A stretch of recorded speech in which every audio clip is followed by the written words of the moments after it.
अगर बंदरों के पास सिर्फ एक ही केला हो तो केला रेयर होता है, इसलिए उसकी वैल्यू भी ज़्यादा होती है। लेकिन अगर और केले उगने लगें तो केले कॉमन हो जाते हैं और उनकी वैल्यू पहले जैसी नहीं रहती। इससे कहते हैं डिमांड पुल इन्फ्लेशन। अगर बंदर ज़्यादा केले खरीदना चाहे लेकिन किसान उतने ही केले उगा रहा हो तो केले की प्राइस बढ़ जाती है, क्योंकि वो अब रिलेटिवली रेयर हो जाता है। अब बात करते हैं कॉस्ट पुश इन्फ्लेशन की। अगर डिमांड सेम हो लेकिन किसान के पास बेचने के लिए कम केले हो तो भी प्राइस बढ़ेगी, क्योंकि प्रोडक्शन महंगा या कम हो गया। एक बंदर केला खरीदता है, खाता है और उससे इतना पसंद आता है कि वो अपने दोस्तों को भी उस दुकान के बारे में बताता है। अब सारे बंदर जाकर सारे केले खरीद लेते हैं। किसान को और केले के पेड़ लगाने पड़ते हैं, लेकिन अब केले के बीज भी महंगे हो चुके हैं, इसलिए किसान अपनी बढ़ी हुई कॉस्ट कवर करने के लिए केले की प्राइस बढ़ा देता है।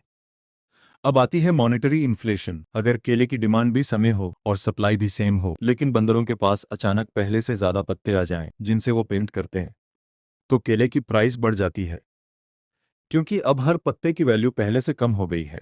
और फिर आती है हाइपर इन्फ्लेशन। केले की प्राइस बढ़ती है तो बंदर सरकार और ज्यादा पत्ते छाप देती है ताकि बंदर केला खरीद सकें। लेकिन ज्यादा पैसे आने से डिमांड और बढ़ जाती है और केले की प्राइस फिर से बढ़ जाती है। सरकार फिर और पत्ते छपती है, प्राइस फिर बढ़ जाती है। सरकार और पत्ते छपती रहती है और केले और महंगे होते जाते हैं। अब तो ये बिल्कुल ही रिडिकुलस हो गया। आखिर में बंदर सरकार सारे पत्ते जला देती है और स्टिक्स को अपनी नई करेंसी बना देती है। लेकिन इन्फ्लेशन हमेशा बुरी चीज नहीं होती। अब बंदरों के पत्ते उतनी ही स्पीड से बढ़ें जितनी स्पीड से केले की प्राइस बढ़ रही है, तो बंदर खुश रहता है। अगर पत्ते बढ़ जाएं लेकिन केले की प्राइस वही रहे, तो बंदर और अमीर हो जाता है। लेकिन अगर पत्ते उतने ही रहें और केले की प्राइस बढ़ जाए, दो बंदर गरीब हो जाता है। और वो बंदर हम सब हैं। इन्फ्लेशन से बचने के लिए बंदर को केले में इन्वेस्ट करना चाहिए, क्योंकि वक्त के साथ उससे और केले मिलेंगे।